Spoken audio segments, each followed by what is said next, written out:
Hello, Gorge. It's Josh, just hopping on real quick to say that there was a technical error in the recording of this episode. It happened on my end. It was recording through my laptop instead of my microphone because I have a new microphone and I'm a dum-dum and didn't set it up correctly.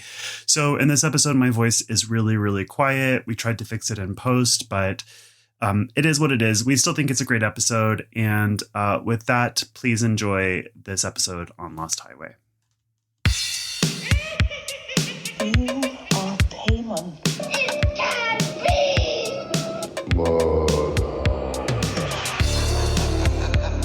You're going to need that now. Welcome to another episode of Bloodhouse, the show where we talk about art house horror films. I'm your host, Joshua Conkle. And I'm your co-hostess for the mostest, Drusilla Adeline. How are you doing this week, Josh? Oh, fine. Everything's good. My boyfriend moved in, as you know, so I've been doing a little redecorating, buying some new furniture pieces, really just loving that domestic life. I'm loving that so much for you. You're finally getting the U-Haul experience that we get to have all the time. Also, my boyfriend is in Carmel, your hometown. Wait, whoa. Why is your boyfriend in my suburban Indiana hometown right now? Is he trying to dig up dirt on me? Yeah, he's like visiting people who met you in middle school. Oh God, no. To old teachers. No, he's from the same hometown as you. I forgot about that. Yeah. That's amazing. Yeah. Well, tell him to have a really, really good time at our public library / grocery store. I think, what? Yup. Our public library is currently under construction at the moment. So they have moved it to a recently closed down grocery store because Indiana is a food desert. So all the books are in like the fridge cases and stuff like that. That's so cool, actually. It's batshit. If you Google like Carmel, Indiana Library, you'll find photos of it. It's really, really weird. It's in a marsh. Oh my gosh. That's like when I lived in Brooklyn, in Greenpoint, there's a Duane Reade drugstore that used to be a beautiful like movie theater. And everything's painted white and incredibly banal. But if you look up, it's painted over, but like the design of the roof is like domed and incredibly elaborate. And there's a balcony that's like not in use. It's just really weird. I mean, it's also like living in Los Angeles because there's like a Barnes & Noble in the Valley that also used to be a movie theater. And there's like every single store in DTLA used to be a movie theater. My storage unit, there's a plaque on it that's like, this was LA's first film studio, opened in 1905 or whatever, you know. That's depressing. I know. A lot of people don't know this, but whenever you watch silent films, almost always they're filmed in Silver Lake and Echo Park because that used to be where the film industry was in the 1910s and 20s. Yeah. What's up? Have you seen anything cool? Yeah, I had like a really lovely little movie week. So last week I got to go see The Birds at Cinespia, which was so much fun.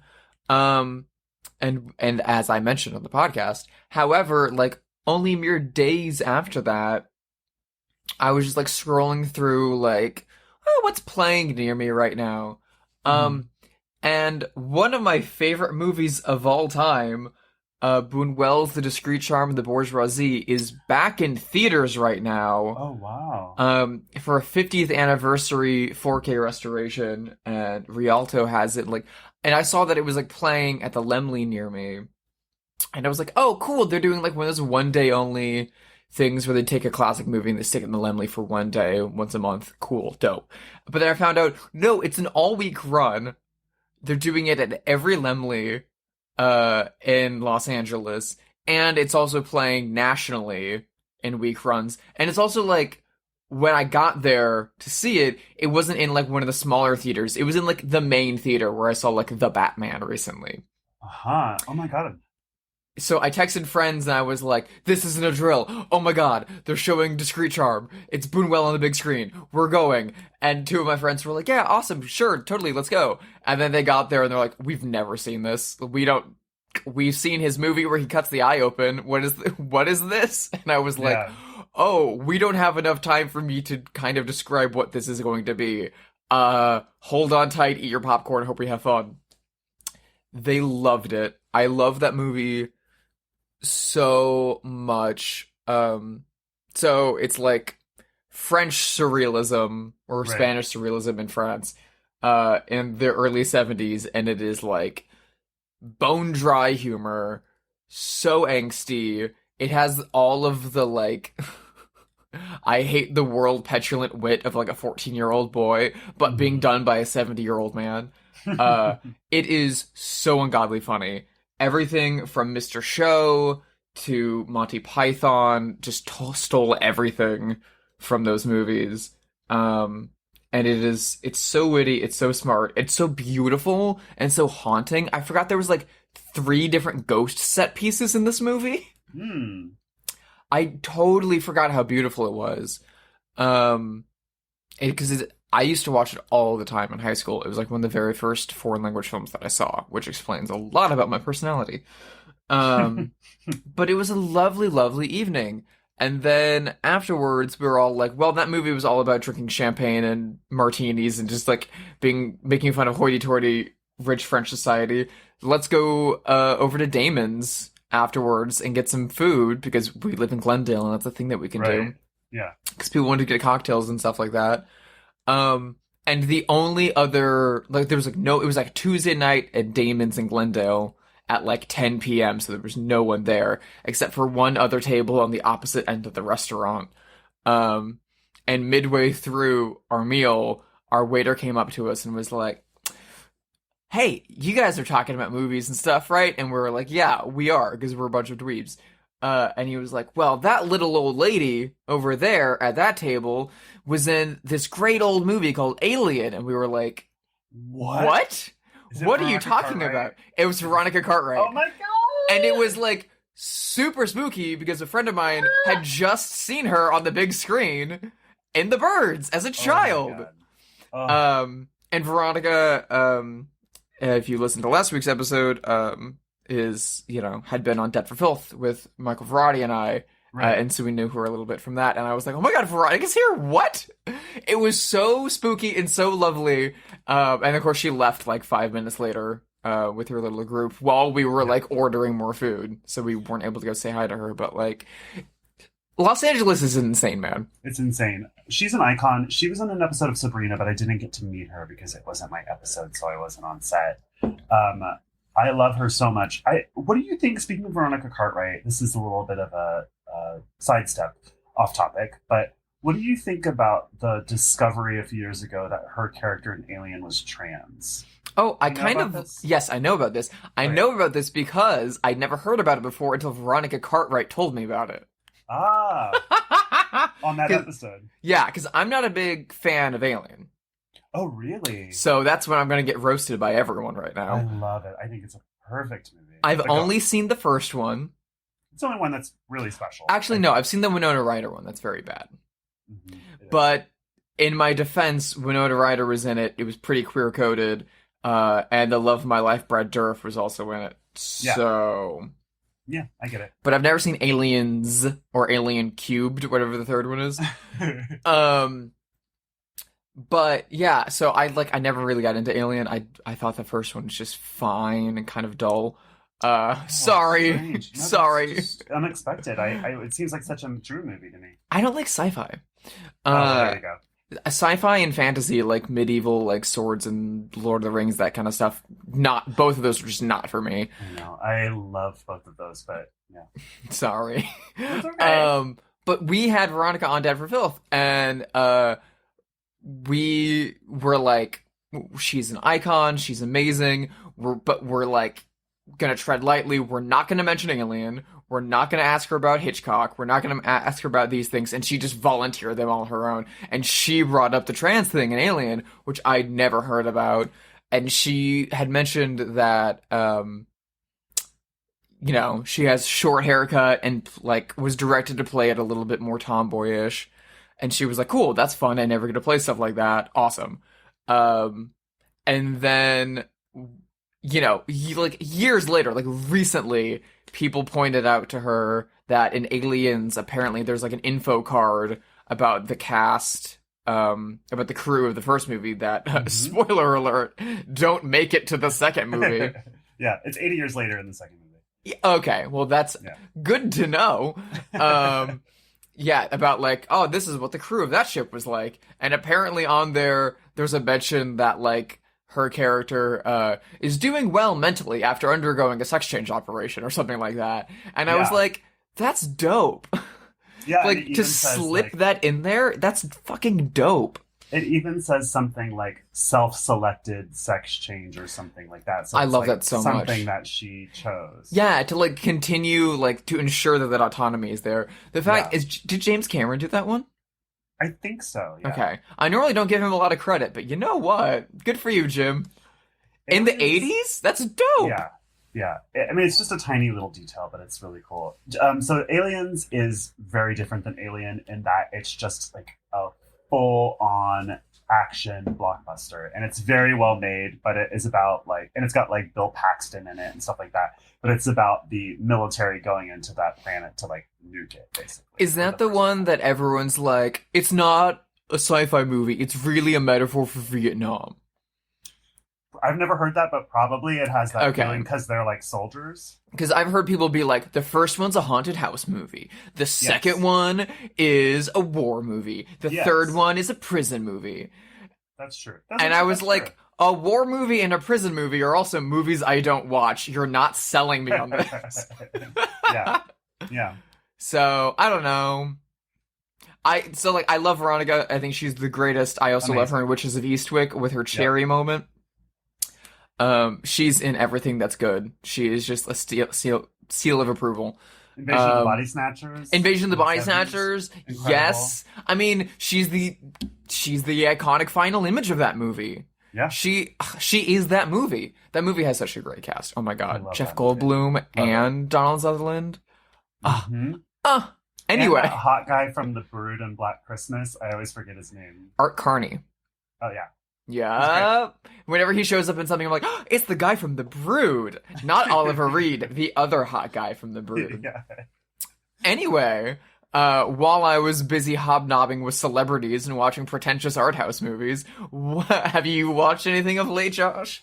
Oh, well, yeah, I have. I mean, this was a big weekend of new releases for horror fans because, I mean, what did we get? We got Prey, we got Bodies, Bodies, Bodies in New York and LA, we got Sandman on Netflix, we got They/Them. There are probably other things. But yeah, I saw Bodies, Bodies, Bodies yesterday. I texted you immediately after. I loved it so much. It's so dark and funny. It's so cleverly written and performed. Rachel Sennett, I think, is a comedic genius. It really nails the way that some like narcissistic people have stolen mental health and social justice language in order to like talk about themselves nonstop, because the characters are constantly saying like, oh, that's very triggering, or you're silencing me, or like using all of these very twittery buzzwords. And it's just so funny and clever, and I loved it. I can't stop thinking about it. Mm-hmm. Yeah, I haven't seen it in theaters yet, but as some listeners may know, I designed the teaser poster for it.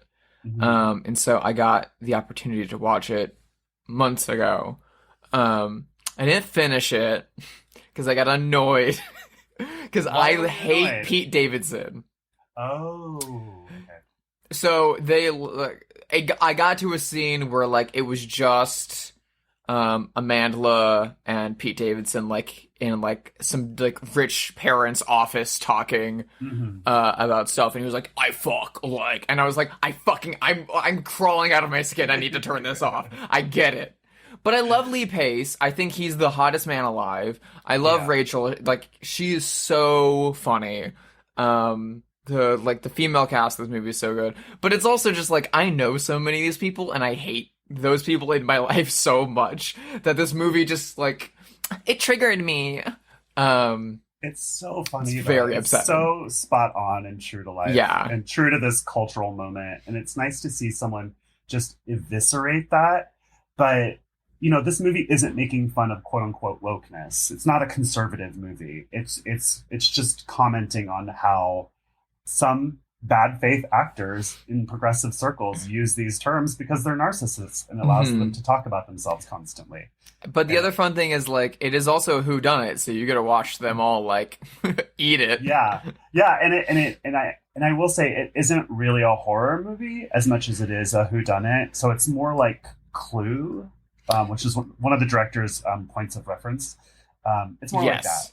Yeah, no, we got a lot of strong words from A24 during the building of the campaign. They're like, this is not a slasher movie. This is not a slasher movie. We cannot let people think that this is a slasher movie. And everyone's like, really the new A24 slasher movie. But they're like, it's a whodunit.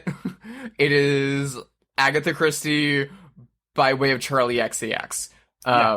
Exactly that. And I don't think it's even interested in scaring people. No, it's not. The only horror comp I could think of, a lot of people were comparing it to Scream, which I think is way off the mark. Super off the mark, yeah. It's only like Scream in that it's cleverly written with snappy dialogue. Otherwise, not at all like Scream. But that's every 90s movie. True, it's true. Everything Kevin Williamson wrote. It did make me think of April Fool's Day a bit. Yes. Which is a movie I love, But that also might get into spoiler territory as to what's going on in the movie.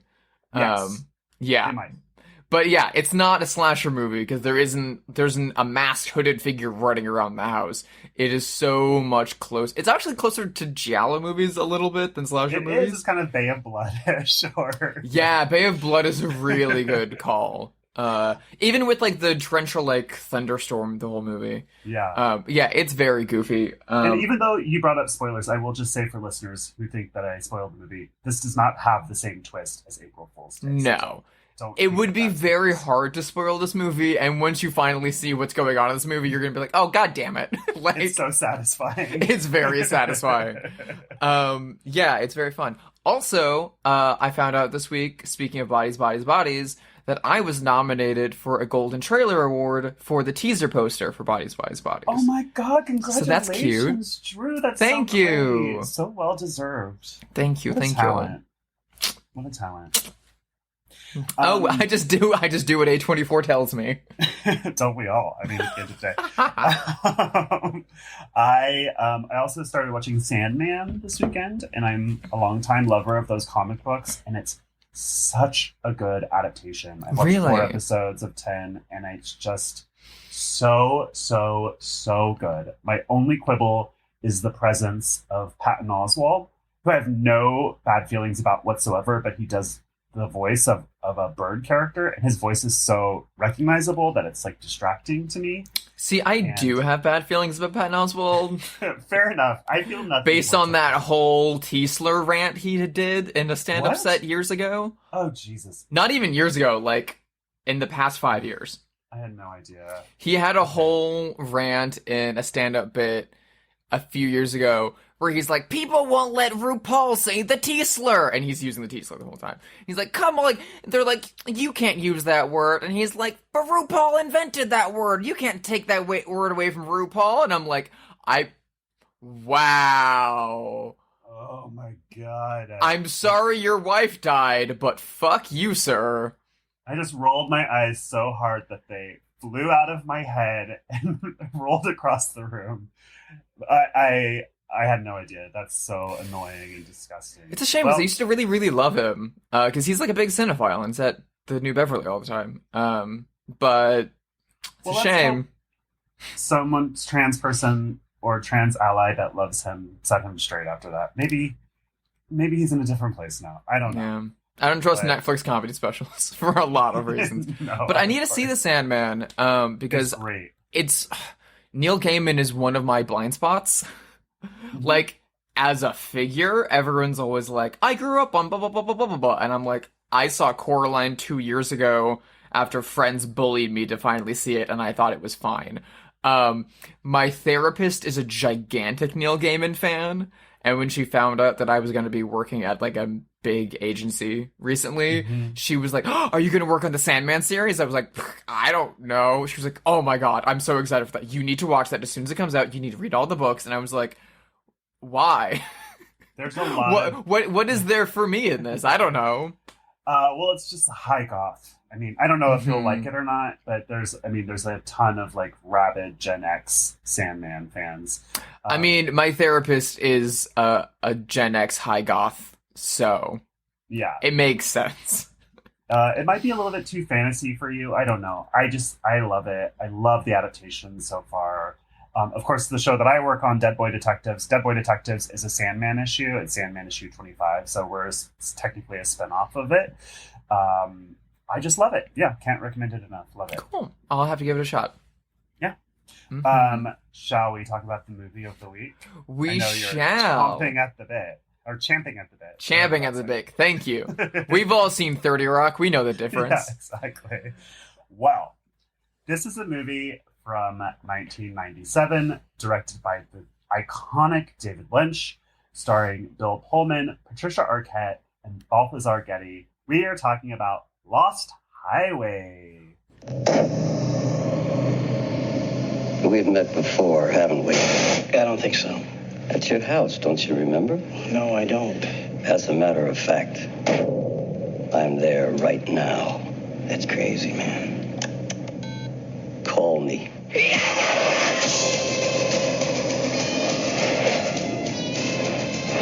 I like that. I think there's no such thing as a bad coincidence.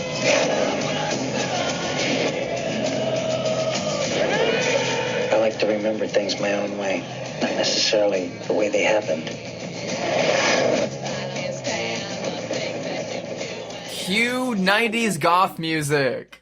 Yes. So, this is a movie I think that's considered by many to be David Lynch's worst film, or among his worst films. I have a Whoa, feeling who that the you hell don't says feel that? Many, many people feel I've that way. never heard this. Really? Really. Well, it did kind of poorly at the time. I feel All like of- people did it- All of his movies tend to.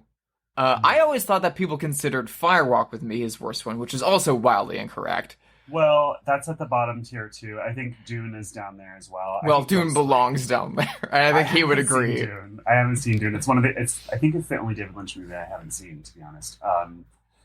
But yeah, I saw this movie in '97 in the theater. I was 16. It was the first David Lynch movie I saw in the theater. I've seen all of them in the theater since, because it was just the first one that I was old enough to see. Mhm. And I have to say, I really disliked it. I thought it was boring. I thought it was pretentious. And for years, all throughout art school and into my early 20s, I would tell people that I didn't like David Lynch because I found his work inaccessible and pretentious.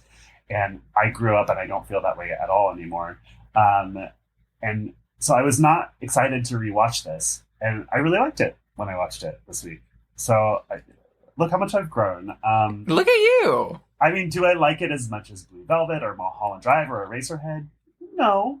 But I think even if this is David Lynch's worst movie, which I don't know if it is, David Lynch's worst movie is better than most people's best movie. This So is it's true, yeah. It's a little bit like trying to pick out Beyonce's worst album or Alexander McQueen's worst season or whatever. It's like, okay, but it's still better than anything else that anyone else is doing. So, And yeah, Lost that's- Highway is really important in his progression of his like storytelling like True. approach and Yeah. his stylistic approach, which we'll get into. But like everything that everyone loves about Twin Peaks: The Return and Mulholland Drive and Inland Empire kind of is all percolating in Lost Highway. And I will say, I love his LA phase because I Yeah. love Los Angeles and I love how he celebrates Los Angeles in these movies. Mhm. And it's just clear that he loves this town too, and I love that. And I'm also from the Pacific Northwest, so I get the full spectrum in Lynch because I get my Twin Peaks and Blue Velvet, and I get my LA. It's so funny that he's so widely associated with the West Coast in both spectrums of it, considering that he's a Midwestern boy at heart. I know. I love him so much. I'm so glad we finally got around to Lynch. You texted me not too long ago being like, I think it's time. It's time. We need to do David Lynch. And I was like, okay. And then comes to the question of, well, what's the horror David Lynch film? Every David Lynch movie to some extent is a horror movie. Mm-hmm. I believe, including The Elephant Man and including Straight Story. But what's the scariest one and what's the one that reads the most as a horror movie? in my opinion, Inland Empire is the scariest movie, but I don't want to get into that can of worms right now. That 3-hour long half Polish can of worms right now. Also because I just saw it in theaters very recently and I was entirely too high. Oh God. So it's gonna take me a few years to get back to that one.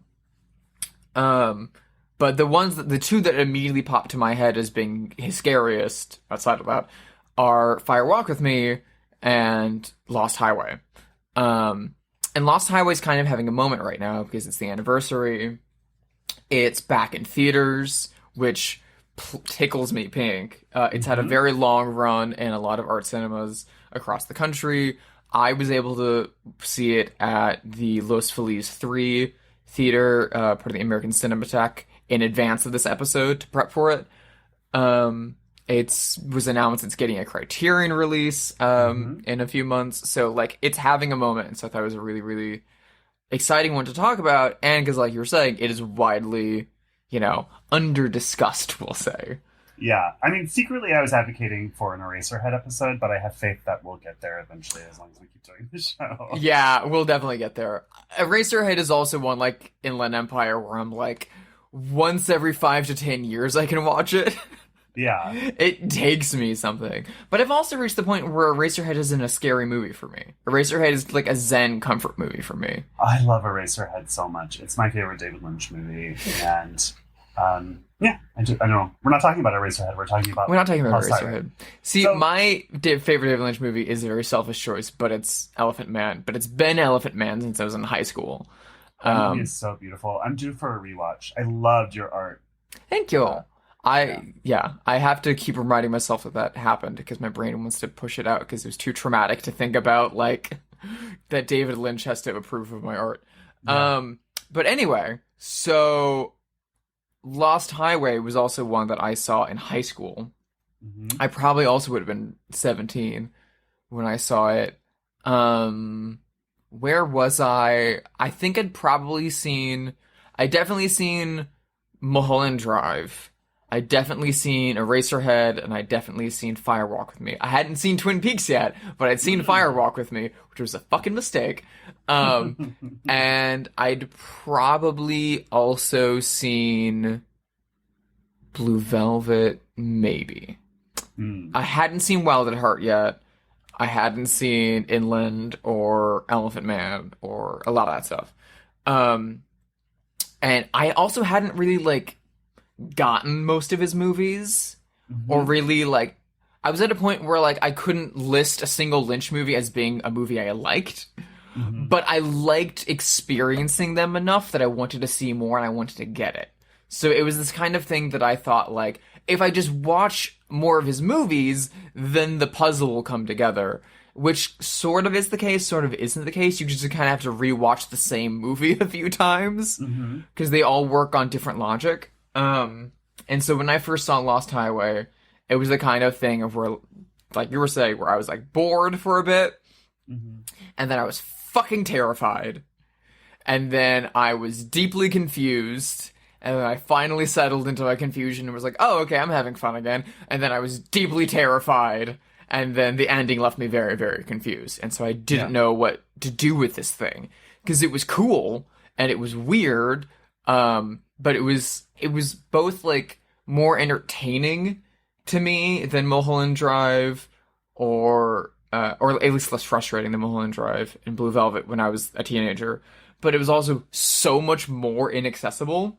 Yeah. That felt odd.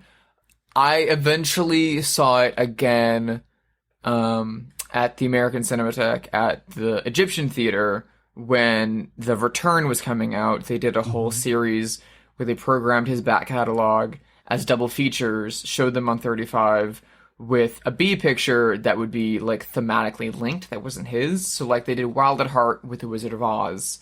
They did Fire Walk with Me with Lolita, which is 5 hours of rape and mental illness, and I do not recommend that double feature. I assume that's the Kubrick. Yeah, the Kubrick Lolita. Okay. Which is if you can make it through that gauntlet, it's two very good movies together, but it's also that is a lot of sexual assault happened to a lot of young women. It's not easy. But they were doing Lost Highway with, again, Boone Wells, That Obscure Object of Desire. And I really wanted to see the Boone Well movie. And I was like, well, I guess I'll rewatch Lost Highway. It's been a while.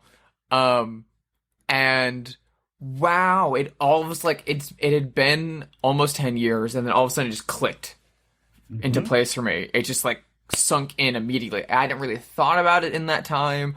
I hadn't really done any digging or investigation. I'd gotten more into Blue Velvet. I'd gotten more into Mulholland Drive. I'd gotten more into Twin Peaks and like the way some of his worlds work and the way his kind of language of cinema works. And then all of a sudden Lost Highway just like locked into place perfectly for me, and it became one of my favorites. Yeah. Well, quick synopsis, such as it is with the movie. By such as it is. Bill Pullman plays a jazz musician in LA named Fred Ward, right? No, Fred Hamilton. Fred Hamilton. Thank you. Fred Ward is an actor.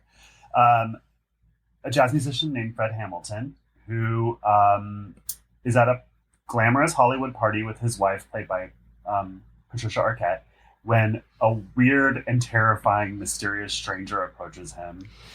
And this meeting, played by Robert Blake, who's truly terrifying, and this meeting sends his life into a tailspin. And then within this story, we get a separate story about Balthazar Getty as a young man who sleeps with a gangster's girlfriend, also played by Patricia Arquette. And these two stories run parallel to each other and are kind of tied together by this mysterious stranger and double casting. So Patricia Arquette plays the women in both stories. There's a gangster in both stories played by Robert Loggia. How do you say his last name? Robert Loggia. Yeah. Also, I have to retract. It's Fred Madison. Fred Madison, thank you. As in do the Madison. Do the Madison. Say, does anyone know how to Madison? Yeah, I mean, I don't know what else to say about the raw plot of this movie because it's so weird that you really... And we don't want to do spoilers either. We don't want to do spoilers, but it's so hard to talk about this without doing spoilers. People have been commenting that we spoil movies, so we should try a little harder, I think. Well, I think there's no way to spoil a movie other than to have your own reaction to it. But this one's almost impossible to spoil because, like, whatever. But yeah. When I saw this movie, so going in to watch it this weekend, I remembered literally nothing about it except for vibes and Robert Blake's character, who is so terrifying. You will never forget that character. Yeah, I had nightmares about him too. Which only gets scarier when you find out that Robert Blake, only a few years later, murdered his wife. And died in prison, I believe, right? Yeah, which is... Both of those things are very close to this movie. Yes. The way he murdered his wife, too, is also super close to the way that someone gets murdered in this movie. And the whole, like, you know, in prison until death is also very close to something in this movie. Yeah. Oh me, oh my. So when we meet this mysterious man, Fred is at a glamorous Hollywood party with his wife, and Robert Blake's character, the mysterious man, comes up to him, and he's bald with like a face that's painted kind of white, like an old. He's not bald. He has hair.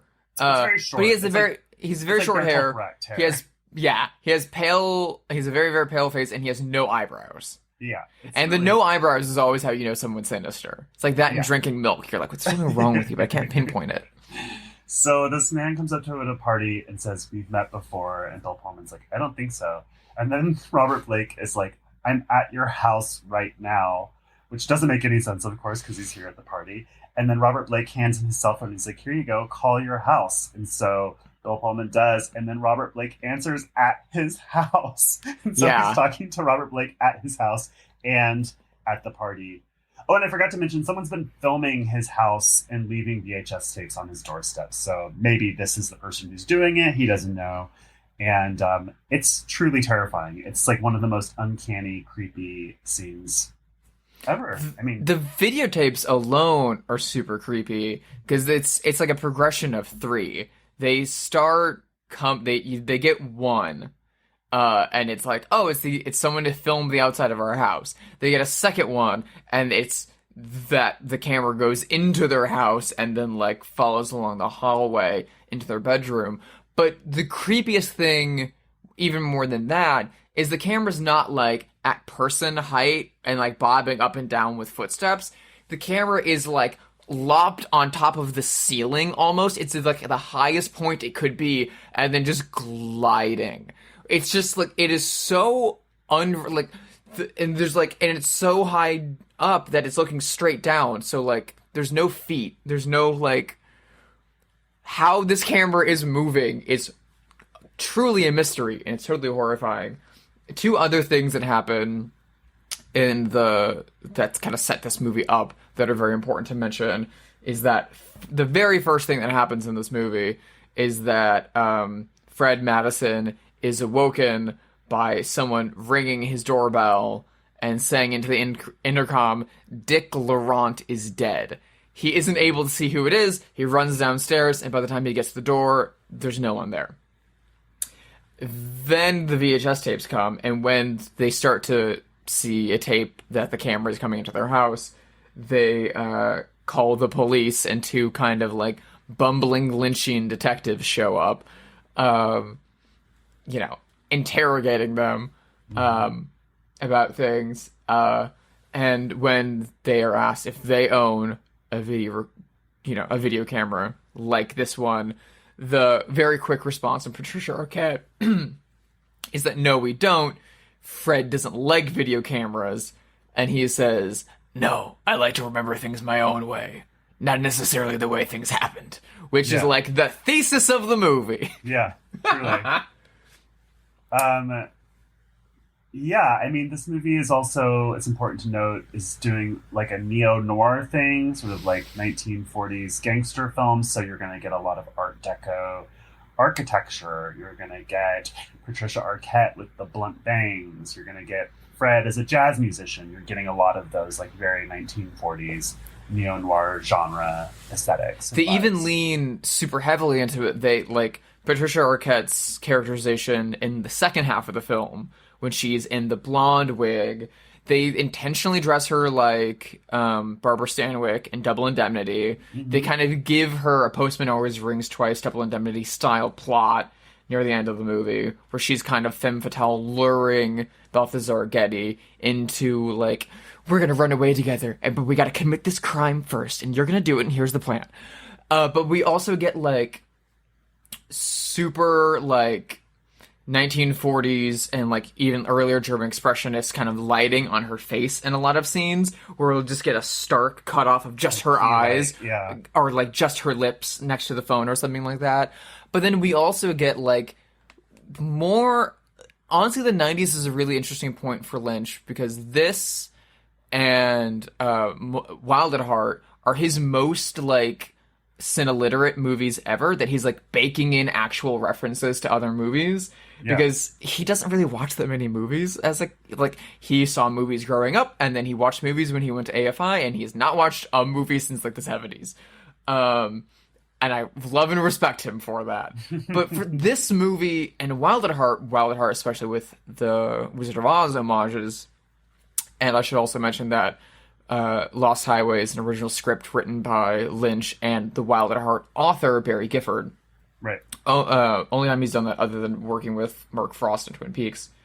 Have like direct references to 1940s film noir, 1940s and 50s film noir. There's even an extended homage to the Robert Aldrich movie Kiss Me Deadly, which has a very famous like nuclear ending, we'll say, where a like cabin beach house explodes. Mm-hmm. Which keeps kind of coming back in Lost Highway in the most like surreal Lynchian way. And Robert Blake was also famously in Cold Blood, the adaptation of the Truman Capote novel. Mm-hmm. And Robert Loggia obviously has a big gangster past. So we get a lot of Lynch kind of living out his film noir fantasies, especially in the second story part of the movie, because the second part feels just a little bit more artificial. Mhm. than the rest. But speaking of Robert Blake and Robert Loggia, let's talk about the cast for a minute, because Yes, stacked. this is maybe the most stacked cast of any Lynch project. And by stacked, I mean baffling. And wild cameos too. Wild cameos. So, we get Balthazar Getty as Pete Dayton, who just appears kind of at one point in the movie. His parents are like old 50s greasers as just Matching leather jackets. matching leather jackets. They look like they just got back from a Stray Cats concert. Yeah. The entire movie. And the dad is played by Gary Busey. Yeah. And his friends are played by Scott Coffey and Giovanni Ribisi. Which Scott Coffey was my childhood crush. That is very specific. I know, isn't it so specific? But I was so into him when I was a little boy in the 80s. And he's not like a super well-known actor, never No. was, but I What- just was into him. What sparked that? Where did this come from? He's in Ferris Bueller, but only has like one line, and he's so hot. He's in the classroom when the teacher is taking attendance, Uh-huh. and then he has like a big role in this Julia Roberts 80s movie called Satisfaction, where she's in a girl band, and he's the I only know boy you in the love band. Satisfaction. Okay, that makes sense. And I was in love with him, and he's also in Tales from the Dark Side, the movie from the 80s too. Oh, yeah. Yeah, We also get Henry Rollins yep. of Henry Black Rollins from Flag. Black Flag. And Jack Keller from The Big Lebowski. Mhm. We also get Richard Pryor near the That's end of his weirdest life one, I in a think. very weird role as Balthazar Getty's boss at a garage. Yep. I should also mention, Balthazar Getty works as a mechanic at an auto shop. I was working at a garage when I first saw this movie, so it was like even just a little weird You worked and at a spookier. garage? You didn't know that? No, that's so hot. That's so like Stephanie Zanoni in Grease 2. Yeah, I worked at a tire barn in Indiana for a I few love that years. for you. I mean, that's why I own a stupid old car now. We also get Natasha Gregson Wagner. We also get Mink Stole. Yeah, I saw her in the IMDb, but I don't remember her in the movie. So, without getting into spoilers, because this does happen early in the movie, Okay. a character kind of goes through the legal process, we'll say. Uh-huh. And we get a very film noir, very 1940s kind of depiction of that in the Hitchcock way of like, oh, all of a sudden the trial is over. And so you Yeah. get the like time lapse version of that where you get the like the judge being the judge, voiceover and stuff like that. Mink Stole gives the voiceover of the jury foreman. Oh. So Mink Stole is the one being like, we find the defendant guilty. So it's just VO. It's just VO. Got But it. like, it's amazing. It's Mink Stole. I mean, it's amazing that it's Mink Stole. And it makes Mink Stole and Matthew Lillard the only two people who've both been in a John Waters and a David Lynch project. Amazing. Bless my sweet lovelies. We also get Greg Travis from Showgirls fame, Mm-hmm. famously the boat show guy, as a very inconsiderate driver on Mulholland Drive. We have to get to that scene in this movie, though, about tailgating. Mm-hmm. But then we also get a very unfortunate cameo later in the movie by someone who provided a lot of music for the film. Marilyn Manson is in this movie, playing a porn star. Mm-hmm. We see him at the end, in kind of a threesome porno. Very Marilyn Manson out with like, fake contacts in and like tattoos and looking weird. I mean, spoiler alert, but it's also a selling point for the movie. He does get murdered. Or pretends to get murdered in the snuff porno film that he's in. So that's something. His character is also kind of suggested to be kind of like creepy and sleazy. So like, Yeah. But he does provide a lot of music that's in the movie, which is unfortunate. It's unfortunate. I think it's probably the least successful part of this movie is the music. I wildly disagree. The music really dates this movie. It feels very late 90s in a bad way. Usually David Lynch movies use like a lot of mid-century music, which is weirdly more timeless than music from the late 90s. I don't like the music in this. Sorry, I think it's unsuccessful. I adore the music in this. It is like right down my alley. We get Smashing Pumpkins.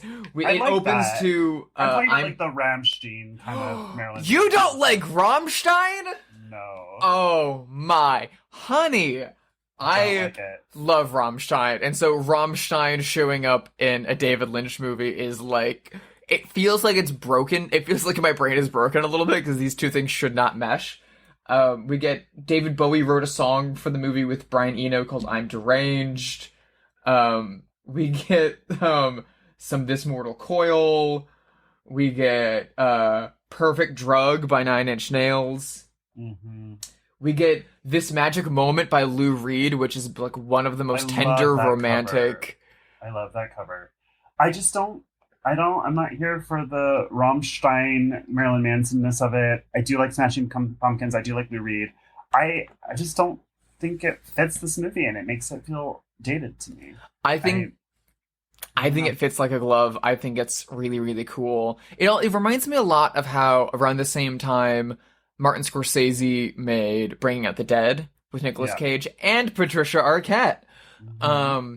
And that, like, Scorsese's well known for, like, wall-to-wall music, and using a lot of good stuff and being friends with, like, the Rolling Stones and the band and shit like that.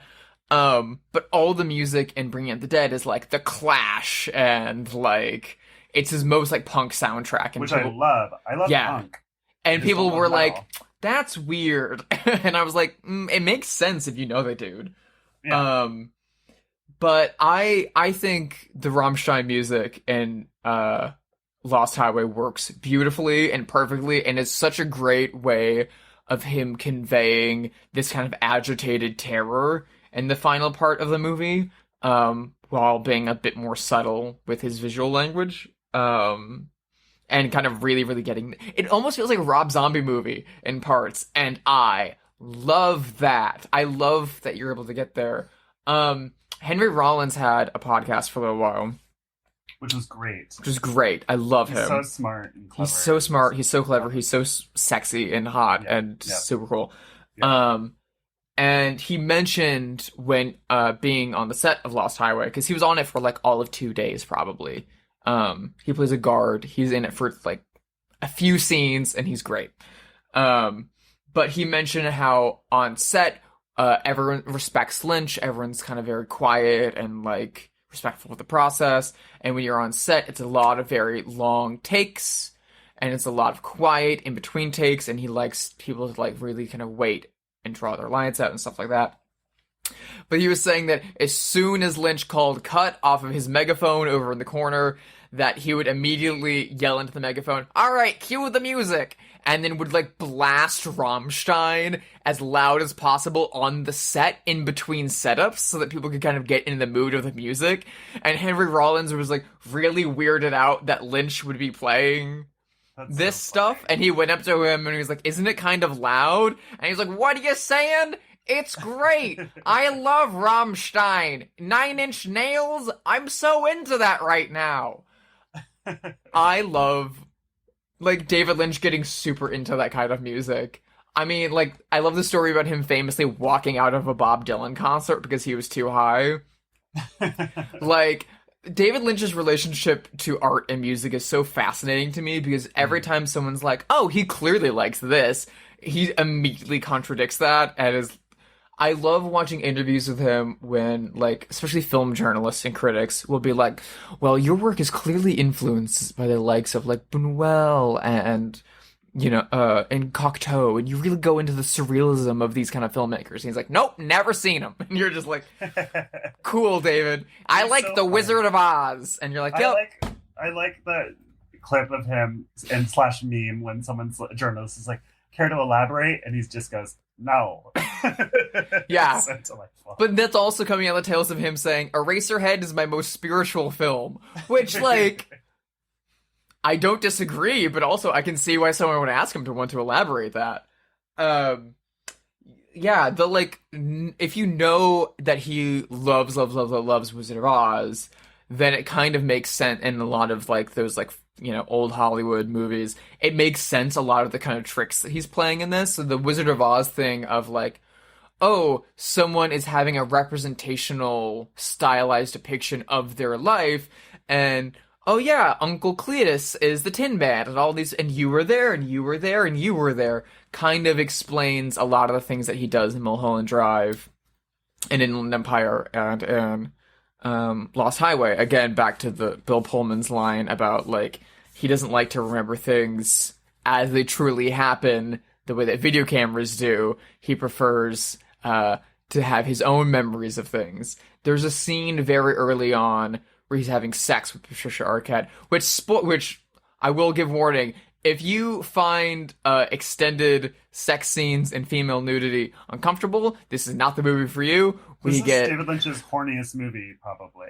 I think Wild at Heart is still his horniest movie. Oh, true. But this is up there. I mean, but this is like horny. right there. Yeah. This is like aggro horny. This is where it's like, it's a little too horny. I think this could be hornier. No. I wildly agree with you, but it's this movie has a great line about that, because there's kind of two cops that are shadowing Balthazar Getty, and he just keeps like hooking up with Patricia Arquette, and one of them says, "That boy gets more pussy than toilet seat," which is such a Lynch line. I have something to say about this, because without spoiling it, this is not really a spoiler, because it's the sex that he has with his wife in the beginning of the film, like, isn't successful. He either loses his erection or something. Somehow it's disappointing. You don't see exactly what happens. You see their reaction to what's happening. Mm-hmm. So she like pats him on the shoulder in this like really like tight close up, and it's seen as being like devastating to him. Yeah.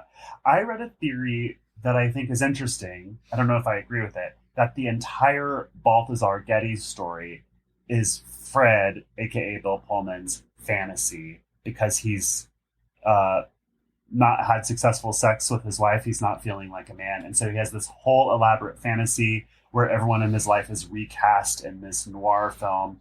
Balthazar Getty is like a younger, more virile version of him, caught in this like fantasy gangster story. His own wife is recast as this like femme fatale. What do you think about that theory?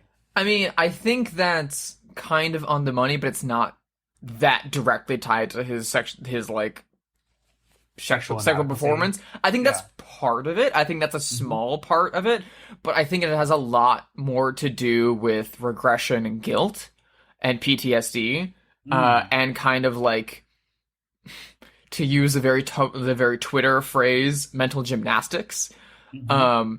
Because a lot of what his character is experiencing through this movie is dissociation of personality and kind of coming to terms with his own actions. And that's what a lot of the back half of this movie... Something happens in the first half that he kind of... Two things happen that he kind of refuses to believe, which kind of sparks off our Balthazar Getty narrative.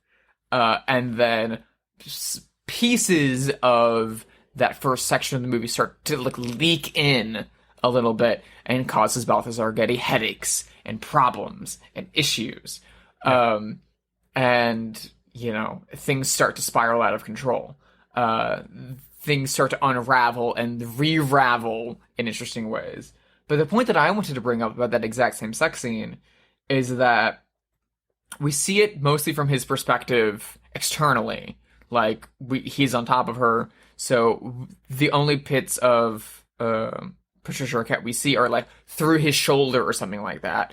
And there's a really striking section of this where we see her really quickly underneath him with tears coming down her face.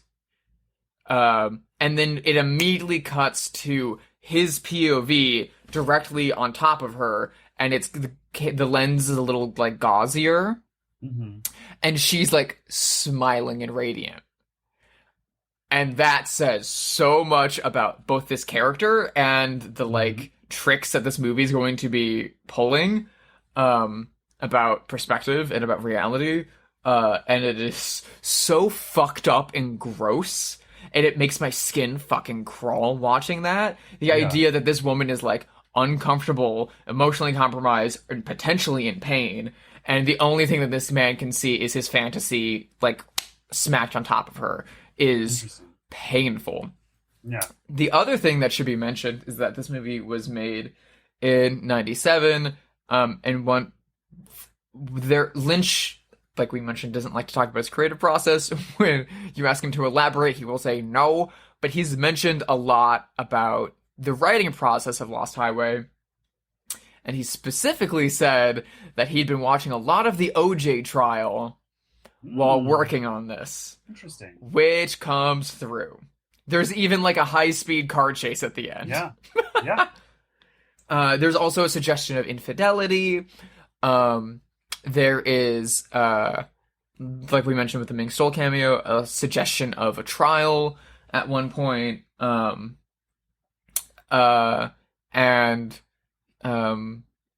You know, this idea of spousal abuse is kind of like rampant and continuous throughout the movie in a lot of different ways. Yeah. When we first meet Balthazar Getty, we don't know where he's been, and he's kind of been in a fugue state. He doesn't remember anything until like the moment he's currently in. And both his parents and his girlfriend are saying, well, what happened that night? You were very violent that night. We've never seen this come over you before. Like, what were you doing? You were with some man that we've never seen before, and he was a very scary man. We could never forget his face. What were you doing with him? Why were you so violent? What happened? And it kind of suggests, kind of gets towards the nature of, like, who is this man that Robert Blake is playing? Right. What is the importance of the places that he shows up?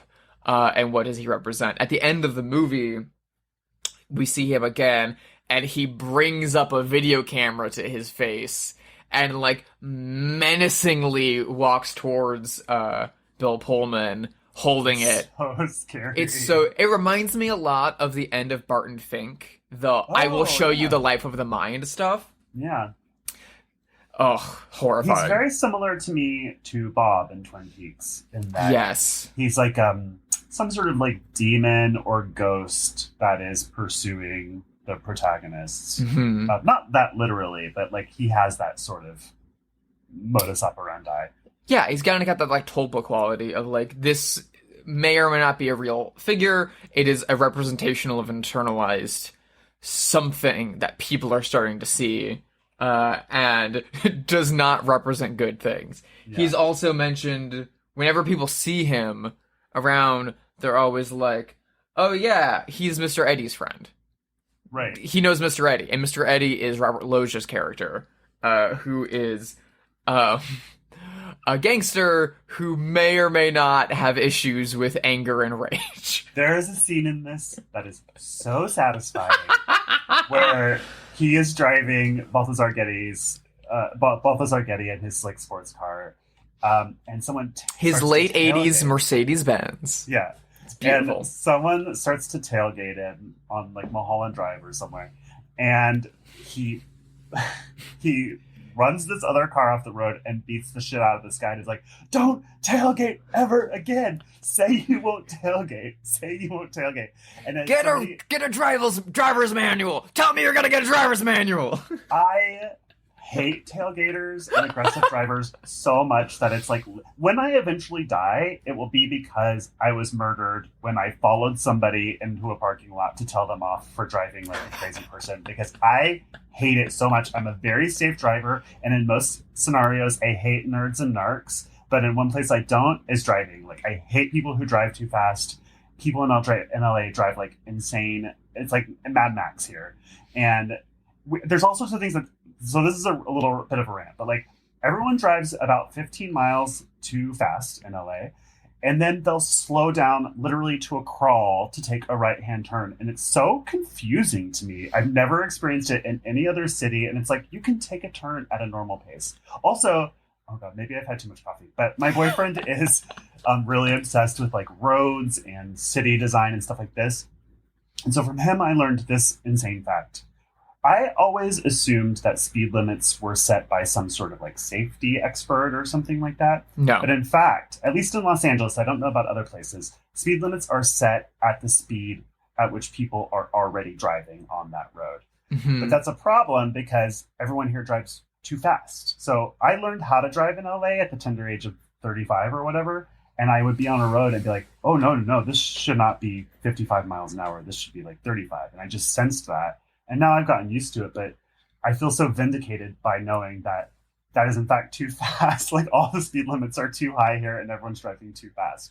See, speed limits can also be negotiated by neighborhoods, by like property owners and stuff like that, like neighborhood councils and they can negotiate. Yeah. This is a very interesting topic to get into. Can negotiate speed limits. And so, for instance, there is a part of Venice Boulevard that used to be a 40-mile-an-hour zone that I drive on all the time, and then like was recently changed down to a 35. And it's also like, I'm so sorry that you learned to drive in Los Angeles. No one should have to go through that ever. You should be able to learn to drive somewhere safe and easy. And then when you reach a certain level, you can come out here. And then once you've mastered LA, you can go do the Autobahn in Germany. When I tell you that scene from Clueless where they have to get onto the freeway, it's like, it was exactly like that, except I'm a 35-year-old man in a Fiat. I'm so sorry for you. I love driving a lot. I'm not an angry driver. I'm a very safe driver, but I'm also a very strategic driver in that I do bob and weave my lanes, but I only, I signal. People who don't signal should be beaten by Robert Loggia. And I'm very judicious about the way that I'm picking my lanes and things like that. But I love driving, and driving in Los Angeles is something that I hated and hated and hated and hated. And there's a lot of assholes out here, and I'm convinced that I've been in a horrible accident out here that I almost died in because of how bad LA drivers are. But also, it should be faster. Nope, speed limit should be higher. Well,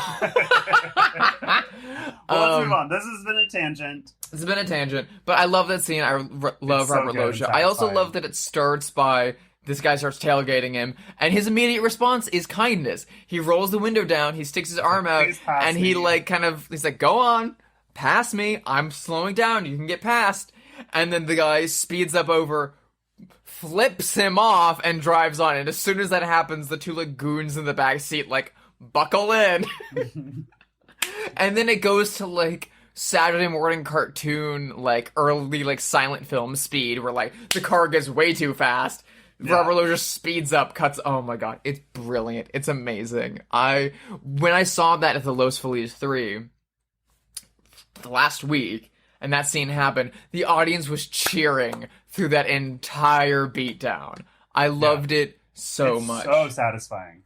After we saw the movie, a friend that I took to it, who's a gigantic Lynch fan, she's seen all of his stuff multiple times, confessed to me afterwards that she'd never finished Lost Highway. That every time she'd go to watch it, and she was very ashamed of this, that she would only get to certain parts of it and then nod off. Because if you haven't seen this movie before, the first bit is very slow, and it's frustratingly slow. Once you've seen the movie and you know what's going on, it moves at a better speed, but it is very frustrating at the beginning. So she'd never finished it until that moment. And immediately after, we went to go get food with some friends, and she was like, "This is better than Mulholland Drive. This is better than better than Blue Velvet. This is one of his best movies. What the hell?"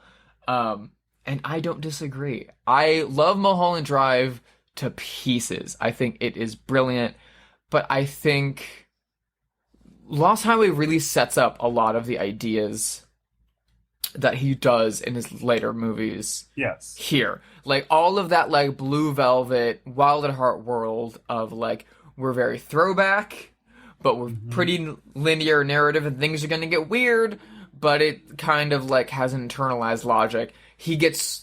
Twin Peaks and Fire Walk with Me really let him get a bit wider in his scope and his storytelling. And it's kind of crystallized in Lost Highway, and then experimented with further in Mulholland Drive, and especially in Inland Empire and Twin Peaks: The Return. And so I think this is a really important, like, junction for him. Like, Agree. to see that progression, like, a lot of it is happening here. In the same way that you can kind of watch that happening in Almodovar's career in the 90s, where, like, Absolutely. Atame and Women on the Verge happened, and then how do we get to All About My Mother and Talk to Her? Well, we have Kika and we have Flower of My Secret and Live Flesh happening in between. Just no one saw those movies, and those are really, really important for the ideas. I think Lost Highway is great. I love the Arquette sisters so much. R.I.P. Alexis. I love Rosanna. I love Patricia. Seeing her in this is so beautiful. She plays her two parts amazingly. They are two completely independent and distinct characters. And honestly, like, I know Balthazar Getty is only known for, like, his Lord of the Flies movie and being stupid rich. He's great in kind of that, like, early Charlie Sheen, we couldn't get Skeet Ulrich. He was busy shooting Scream. Who else do you got? Kind of way. He's that very, like, 90s actor.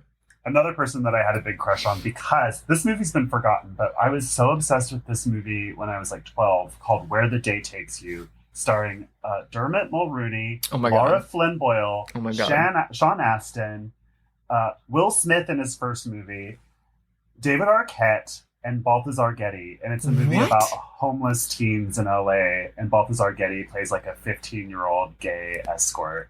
This is like a huge crush on him. All of your favorite things. I know. A super 90s cast about teenage runaways and delinquents? I know. Is this a Joshua Conkle film? It was a Joshua Conkle film. Unfortunately, the soundtrack is pretty bad. It's all Melissa Etheridge and Guns N' Roses, which are two artists that I'm like, whoa, about. Well, I like Guns N' Roses. I like Guns N' Roses too, to be honest. But yeah, in fact, after watching this, I Googled Balthazar Getty 2022, and he's still hot. Holy shit. He's silver hair. He's still hot. Fox. Like, yeah. Oh, gorgeous. When he shows up in Twin Peaks: The Return, my jaw hit the floor. I was like, ooh. That yet. I need to watch that. Joshua! I know.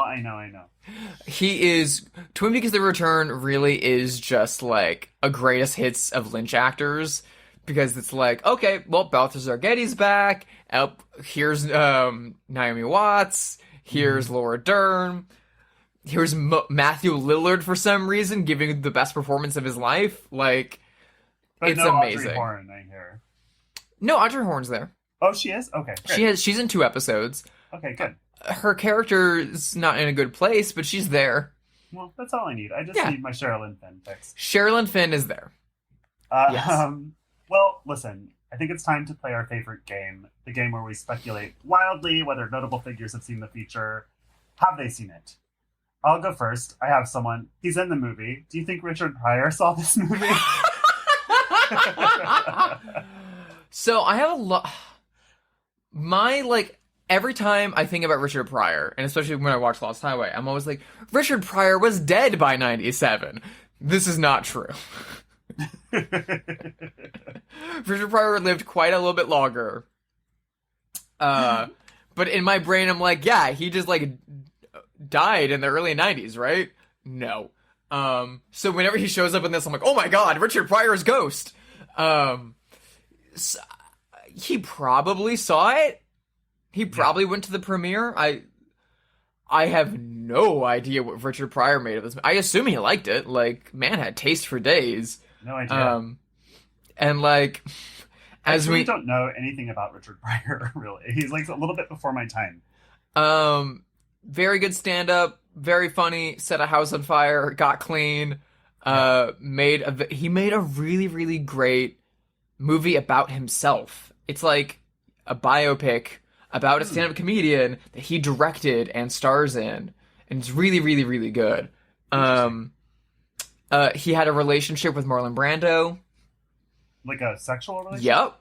Oh, wow. As has been recently. I don't know if it was a relationship as much as maybe they definitely hooked up a few times. Yeah. Which is fascinating to That's me. a I delight to learn. need to know more about that. But yeah, I always I grew up being exposed to Richard Pryor from like he wrote Blazing Saddles, all the Mongo stuff. Yeah. And I love all of like Silver Streak and Hear No Evil, See No Evil, and like all of those movies that he did with Gene Wilder, and then Car Wash and stuff like that. I didn't really see his stand up until later. I mean, I love him and he's great. He's like really, really, really essential in knowing a very specific kind of era of comedy. But he's so baffling in this movie. I have no clue what he would make of Lynch. I assume he liked it, and he liked Lynch. That's why he's in this. Like part of the reason that this movie has such great and wild cameos is that this movie was 20 years after Eraserhead. Mm-hmm. Like exactly. So this is the point where like he's not casting young Laura Dern and Kyle MacLachlan, and they're like, golly gee willikers, who's this new David guy in the scene? He made The Elephant Man. That sure got Oscar nominations. We'll work with him. It's not that anymore. It's like people have seen Twin Peaks. People have seen Blue Velvet. People have seen Wild at Heart. He like had cult status for the first time while making this movie. So like Henry Rollins is a fan. Like a lot of these people were fans going in. So I have to assume that Pryor was too. Yeah, and it's hard to understate, or overstate rather, what an impact Twin Peaks had in the 90s. I was too young to watch it on air, but even as like a 10-year-old, it was constantly being referenced by everywhere. Everyone's parents were watching it. It was being referenced on like SNL and The Simpsons, like comedy shows. Yeah, exactly. So it made a huge cultural impact. Mm-hmm. No, he had a lot of cachet at this point, which is, I mean, part of the reason why this movie kind of like leverages so many like familiar faces and a lot of like big name music, despite the fact that it was made on like basically no budget, and the house in the movie is Lynch's house. That makes a lot of sense. Yeah. When you see the exterior of that like very brutalist dry house, you're like, really disliked the house. He would live there. He would live there. But yes. So I want to know, considering that Fred Madison is an experimental jazz musician who, as he likes to say, his axe is tenor sax. Do you think that famed saxophone performer Kenny G has seen Lost Highway? Kenny G played at the Paramount Theater when I worked there as an usher in college. And before the concert, I kept telling my boss, I'm going to touch his hair. And she was like, you better not. And I was like, I'm going to do it. I'm going to touch his hair as he goes by. And then I chickened out. But in answer to your question, no, I think Kenny G's too boring. I don't know anything about him as a person, to be fair, but in my mind, he's like a really boring person. Yeah, I mean... So I would say no. I can't imagine him not being super boring, but... And also the kind of jazz that Fred in the movie plays is so chaotic and experimental. Mm-hmm. I feel like it's like so far away from what Kenny G does that I feel like it's not really comparable. I have another one, if you have one. No, go ahead. So... Speaking of how I always assume that Richard Pryor is dead by this point, there's someone else who's very famous that I always assume was dead by 97, but is not. He didn't die until 2002, and he famously directed some of the most famous Hollywood films of all time, a lot of which Lynch really, really looks up to and pays homage to in this and Mulholland Drive, specifically Double Indemnity and Sunset Boulevard. So, do you think Billy Wilder ever saw Lost Highway? My gut says yes. I feel like Billy Wilder, he's a movie person. So, like, Billy Wilder sees everything, no? Yeah, I like to think that, like, late in life, very much in the style of The Holiday. Yeah. You know, Yeah. Eli Yeah. Wallach's character. Yeah. Billy Wilder's like living alone, and someone's like, "Let's go to Blockbuster, Billy. Let's go rent some new releases." And they get a tape of Lost Highway, and Billy Wilder watches it. What do you think his reaction would be to this movie? I think he would like it. Do you disagree? I think Billy Wilder would fucking hate this movie. I think the incredibly explicit sex, I think the, like, direct visual references to his movies, and the Rammstein, and, like, the pace of the beginning, I think he would hate it. I think he would hate it. I think he would think he was an insult. I think he would think Lynch was unoriginal. Billy Wilder was also famously a bit of a cunt. Like, he said some really gross things about Marilyn Monroe. He famously directed her in Some Like It Hot and The 7-Year Itch. Like, Right. the most iconic images of her were lensed by him. But he also famously, like, shat-talked Peter Bogdanovich, like, publicly for years through all of the 70s. Well, Peter Bogdanovich was, like, kind of a dick, too. Peter Bogdanovich was also kind of a dick, but not in the 70s. In the 70s, he was, like, squeaky clean, like, upstart boy. It wasn't until he got older that he started becoming a dick. Yeah. Like, we started, like, well, after his wife was murdered, Fair. and he started working with Cher and stuff like that, that's when he started getting a little, like, a bit standoffish and hanging out with Orson Welles a bunch. But Billy, like, in the early 70s, Billy Wilder said some gross things in the tabloids about, oh god, what's her name, from Taxi Driver, Carol Kane? Carol Kane is not in Taxi Driver, she's in Taxi, Oh. the show. Oh my god, she was in Last Picture Show. She dated, Bogdanovich for a year. Oh, this is gonna bug the crap out of me, and then I'm gonna see her name. Sybil Shepherd? Sybil Shepherd. Billy Wilder says some really gross things about Bogdanovich and Sybil Shepherd, and, like, calling his movies derivative and lazy. So I could kind of see him watching Lost Highway and being, like, offended. Yeah, absolutely. I mean, he did, on the other hand, love Women on the Verge of a Nervous Breakdown and write Almodovar a fan letter. So, That's a different thing, though. it's a very different thing. Yeah. I like to imagine Billy Wilder clutching his pearls through Lost Highway. Just a little angry German man being very upset and very verklempt at this movie. Right. Well, I think that's it for this episode of Bloodhouse. If you like this show, please rate us on all the things. You can follow us on socials, Bloodhouse Pod. You can email us at bloodhousepod@gmail.com. If you go and watch Lost Highway, please hit us up on social media and give us your interpretations of this movie. Yes, this we wanna movie know. is very much a Rorschach test. I have a very specific view of its meaning and the events of the film. A lot of people have their own interpretations. We want to know yours. This movie Yes, is an please. open slate. Yep. Drusilla, where can people find you? You can find me over at Hyde Sister, HYDESISTER, like the Robert Louis Stevenson villain, over on Instagram, and Sister Hyde Design is my website if you want to go check out that Bodies poster. And I'm also on Letterboxd to see all the pretentious movies and DC superhero girls movies I've been watching lately. What about you, Josh? I am at Joshua Conkle on Twitter, Instagram, and Letterboxd. Drusilla, what are we watching this week? We are taking a little trip up to Point Dune next week to watch a little movie called Messiah of Evil. Ugh, can't wait. All right, thank you so much.